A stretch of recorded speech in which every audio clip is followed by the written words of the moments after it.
This is my kitchen table and also my filing system. Over much of the past 3 decades, I've been an investor. The highest calling of mankind, I've often thought, was private equity. And then I started interviewing. While I watch your interviews, I know how to do some interviewing. I've learned in doing my interviews how leaders make it to the top. I asked him how much he wanted. He said $250. I said fine. I didn't negotiate with him, and I did no due diligence. I have something I'd like to sell, and how they stay there. You don't feel inadequate now because being only the second wealthiest man in the world, is that right?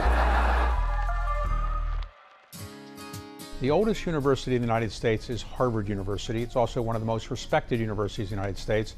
But recently, there's been some challenges by the federal government to the way Harvard is operating. I had a chance recently to sit down with Alan Garber, the president of Harvard University, to talk about the challenges the federal government now faces and the challenges of American higher education. Harvard is America's oldest university, founded in 1636. It's a very famous university, maybe the most famous university in the world.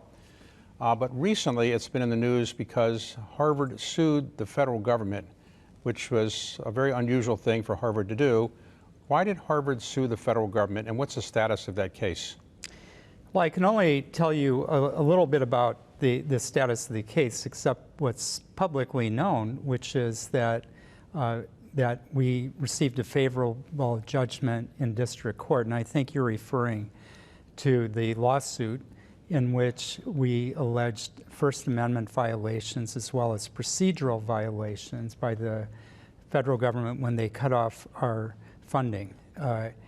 And we sued because they cut off our funding. We should be very clear about that. It was done in a precipitous manner without any real process. We really had no choice because we had hundreds of millions of dollars at stake. And I want to point out one other thing. This was not in the form of gifts or subsidies. It was payment for research that we were performing at the behest of the federal government. We were fulfilling our obligations under the terms of the grants and contracts that the federal government issued. So how much money was frozen? It's a little bit hard to be precise, but on the order of $600 million. All right, $600 million was frozen. Some of that has now come back to Harvard? Or? Yes. Okay.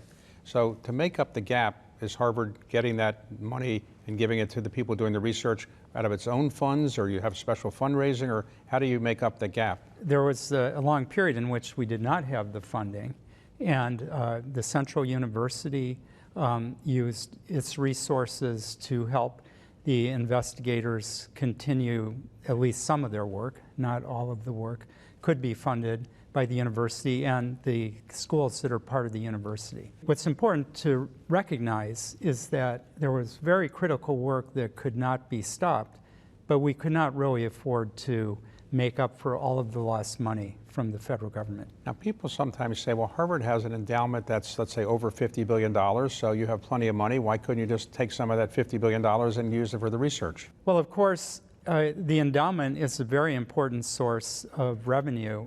One thing that is important to realize about the endowment is that it's heavily restricted. So, for example, we have funds to pay for individual professorships. We have funds that are dedicated to a particular research center, funds of that kind. They cannot be used for other purposes. So that's one restriction that makes it very hard to treat this like some giant piggy bank where we can take out funds when we need them on a rainy day. There's a second consideration as well, which is that most of the terms under which people gave money for the endowment include an obligation that this should be sustainable. And what that really means is that future generations should have access to the same resources that we have today. So that limits how rapidly you can spend from the endowment. There's an endowment tax that was put in under the first Trump administration, and it was increased in this current administration. Do you see any real justification for that tax, and is it impacting Harvard adversely or other schools like Harvard? The endowment tax clearly it's a substantial tax, particularly for universities like Harvard that are expected to be in the top tier. And of course, it's it's damaging because, for example, so much of our financial aid, the scholarships that we give our students, are funded through the endowment. And it funds the research, it funds all kinds of activities in the university. So yes, it's quite damaging. In terms of addressing the problems that we are accused of, and that I believe was part of the rationale for passing the endowment tax, the tax is only going to make it harder to address these issues, not easier. In the early days, Harvard and most universities in the United States didn't get money from the federal government. After World War II, the federal government dramatically increased the amount of money given to universities for research. Do you think that was a good thing for the U.S. government to do that? And do you think the universities became too dependent on the federal government, or do you think they benefited and it's really been good for the country to do this? The period that you're referring to was really set into motion by a report by Vannevar Bush, who had written a book called The Endless Frontier, and he argued that it would be more efficient for the federal government to support research by working with universities than pursuing more of a European-style model where there would be independent research institutes, the federal government would pay for everything. That's what set in motion what became a real boom in innovation in science and technology in the United States. I would add that in addition to the funding that went to universities to conduct research, the country benefited from an influx of immigrants who were some of the greatest scientists in the world, largely in the post-war period and actually during the war and just before the war, largely European scientists. That combination made the U.S. the world leader in science and technology. Well, in the early part of the 20th century, if one were to say what were the greatest universities in the world, the United States might not have had the top universities. And is that because the federal government's been supporting and also because the endowments have grown? I would say it's all of the above, but I would also say that we have had over the past many decades a relentless focus on attracting the best talent in the entire world. It takes resources. But the resources are not only financial. The resources are human resources, and we have done an amazing job in attracting great talent from all of the world. So that combination is what enabled the U.S. to be so successful. Harvard was sued for discriminating on admissions, ultimately went to the Supreme Court. The Supreme Court ruled against Harvard. How has Harvard changed its admissions policies to conform with what the Supreme Court now says is the law? Well, we had announced in the first official communication upon the release of the Supreme Court's decision that we would adhere to the law, not change our values and principles, but we would certainly adhere to the law. The specific measures that we've taken have been many. We've made sure that in the admissions process, nobody involved in making a decision about admissions has access to the check the box, what's your race, what's your ethnicity, etc. So they don't have access to that information. Of course, if there's an interview in an essay, aspects of identity will come up, but we do not provide that information to the admissions officers where people identify. And I would add that we train them to make sure that they don't consider these characteristics that are prohibited from consideration through the SFFA decision. You talked about immigrants and how the major universities have brought a lot of immigrants over, and they were great faculty members and researchers. What about getting foreign students today to American universities? Do you actually feel that foreign students are now afraid to apply because of visa problems, or they think they won't get in because there's going to be some discrimination against foreign students? How has the whole concern in Washington about foreign students and foreign faculty affected Harvard? For many programs, there is a lot of hesitancy about attending college or attending graduate school in the U.S. because of uncertainty about visa status and whether that could be taken away. At the same time, this year we've had a lot of success, and the students who were actually admitted virtually from other countries, virtually all of them have been able to attend. So it's too early to have a confident answer to your question, but we are worried. And I want to say one other thing. They aren't strictly speaking students, but postdocs. That is, the postdoctoral fellows who work in our labs, in the hospitals, and in other parts of the university. There is some evidence that fewer of them are applying for jobs in the U.S. The hostages have now come back in Israel, but it was the events that led to the hostages being taken and all the people who were killed on October the 7th that led to protests on campuses. Harvard and other universities had encampments and other types of protests. What has Harvard done since that time to address the concerns that some people have that Harvard was not sufficiently dealing with anti-Semitism, or that Harvard's ability to let people protest wasn't appropriate? How have you changed things, if at all? We've done a lot to address these issues, and one of the challenges we faced from the beginning concerning the protests is that people claimed that our rules were unclear. What's permissible in a protest? And so one of the first things we did is to develop a set of guidelines, basically, that drew upon a document called the University Statement on Rights and Responsibilities, which was created in the early 70s, that outlined how we protect protest, but also enable the members of our community to carry on their work without disruption. So we provided some clarity there. For anti-Semitism, and also for the complaints that we heard about anti-Muslim, anti-Arab, anti-Palestinian incidents, I created 2 presidential task forces to study the issues and make a set of recommendations. Both of those task forces took their work very seriously. It took a lot of time, but they gathered data. They did hundreds upon hundreds of interviews, and then they came up with a very lengthy set of recommendations, which we have implemented. We're well on the way to implement those.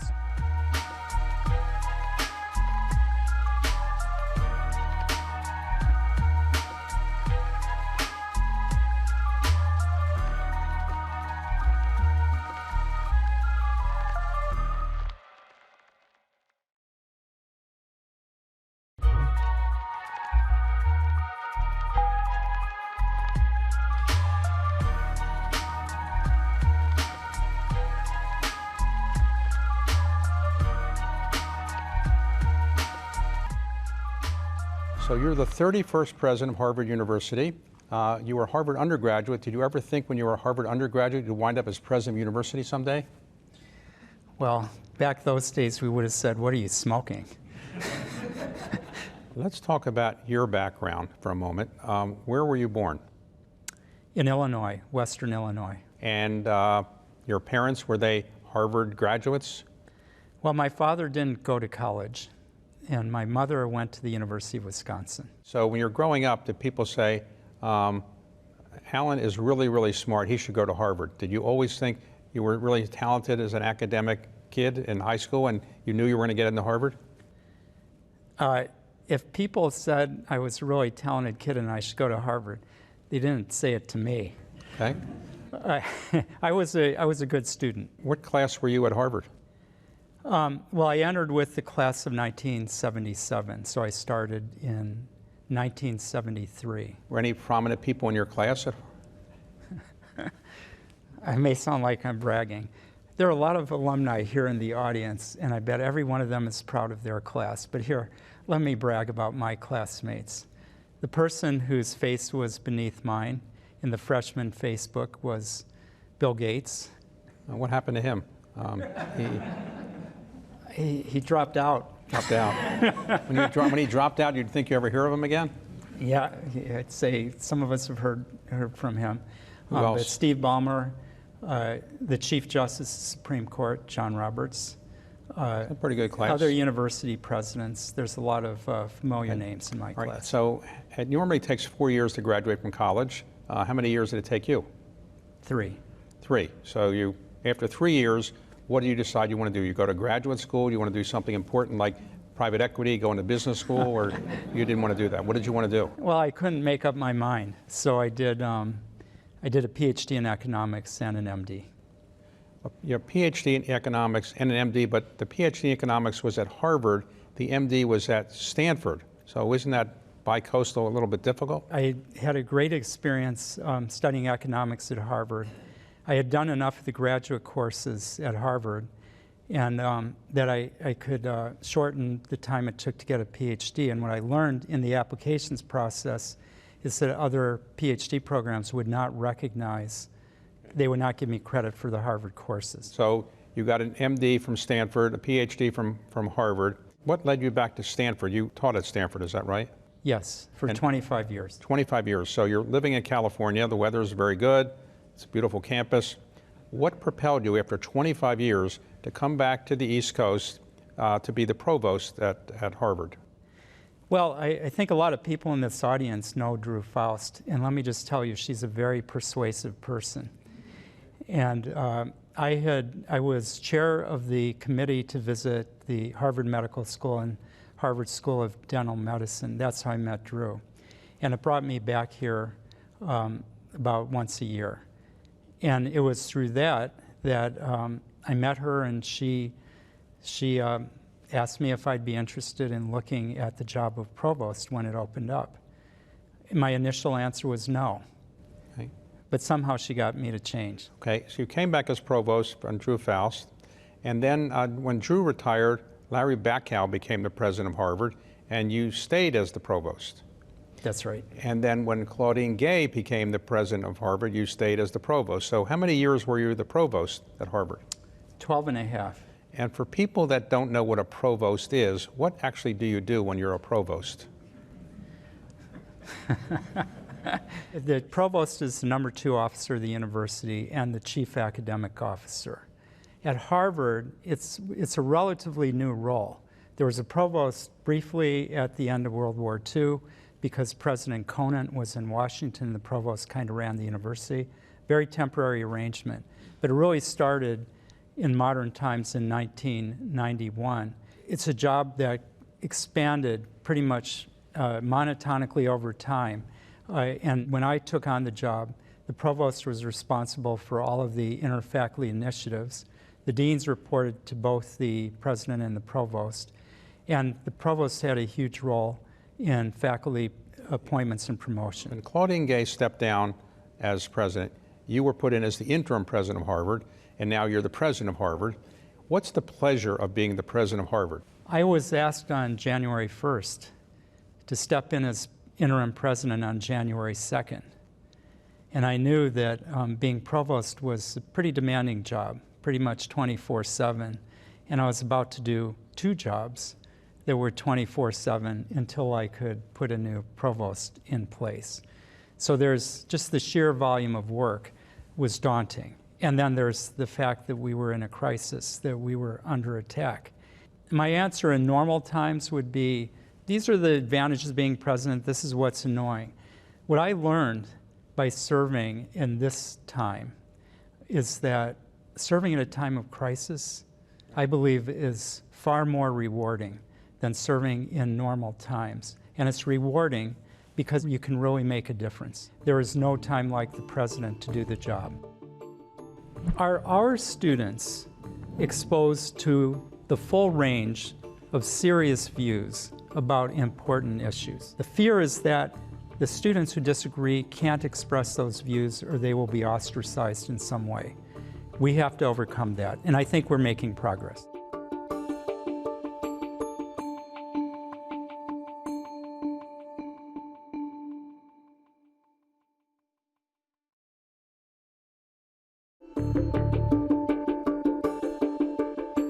Many members of Congress think that Harvard, Yale, Princeton, Stanford, other major universities that are well known are too liberal.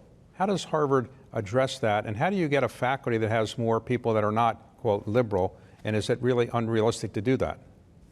I think that the core issue is really a question. Are our students exposed to the full range of serious views about important issues? Could be in science, It could be in my field of economics, could be in political science, in all kinds of areas. And there's a risk if the faculty lean all in one direction politically, that they won't be capable of presenting views other than their own, and therefore our students won't be exposed. Oftentimes, my professors would not reveal what their personal views were. Sometimes they did, but it was never with the idea that you would say only certain views are correct about this issue. That's the problem we have to solve. I think that to fully address this, we do need a wider range of views on campus. It's not just about liberal, conservative, it's on all kinds of dimensions. We need a diversity of views. We need many different views, and we need to create an environment in which our students can speak freely. Because actually for students, I would say the most pernicious issue about this fear that the faculty are all from one part of the political spectrum, the fear is that the students who disagree can't express those views or they will be ostracized in some way. We have to overcome that, and I think we're making progress. What percentage of students who come to Harvard College are on some kind of scholarship? The assumption might be that they all are from wealthy families, or most of them. What percentage are actually on some kind of scholarship? It's on the order of 60% receive financial aid, and I would add that students from families that earn less than $200,000 a year can attend Harvard College tuition free. Speaking of tuition, many people criticize the high tuitions of private universities in particular, saying that they're all very, very high, beyond the means of most middle-class families. Why is tuition so high? The cost of providing an education at the kinds of universities that you've mentioned have gone up and up over time. In real terms, for many of our universities, that is inflation-adjusted terms, the tuition has gone down. And I'm talking about the nominal tuition for the students who don't receive any financial aid. When you take into account financial aid, it's gone down. But the cost of educating one of these students that you educate, is it higher than the actual tuition? Yes. And do you think the American universities today are in danger of not becoming as important to the country or the world as they were 10, 20 years ago because of challenges to the universities? Or you still think the universities are so strong that they can overcome some of the current challenges and criticisms? I am optimistic about that, but what I think is extremely important is for Harvard and our peer institutions, for particularly other research universities, to reestablish trust in our institutions and our mission. Because what we've accomplished really would not have been possible without this incredibly successful partnership with the federal government, which has driven the research enterprise, as I said before. So one final question I want to ask you is, I have a 7-year-old granddaughter, and she's very smart, and I'm just wondering, is there an early decision process that Harvard has, or would you consider starting one? So, I mean, she's very talented, so would you consider early decision for people of that age or not? Well, David, I have to ask you, how's her pitching arm? It's better than some of the pitchers that I have. There you go. But, well, maybe she could be on the athletic teams. But if you had to do it all over again, when they asked you to be the president of Harvard, would you have said yes or no? I would have said yes with less hesitation.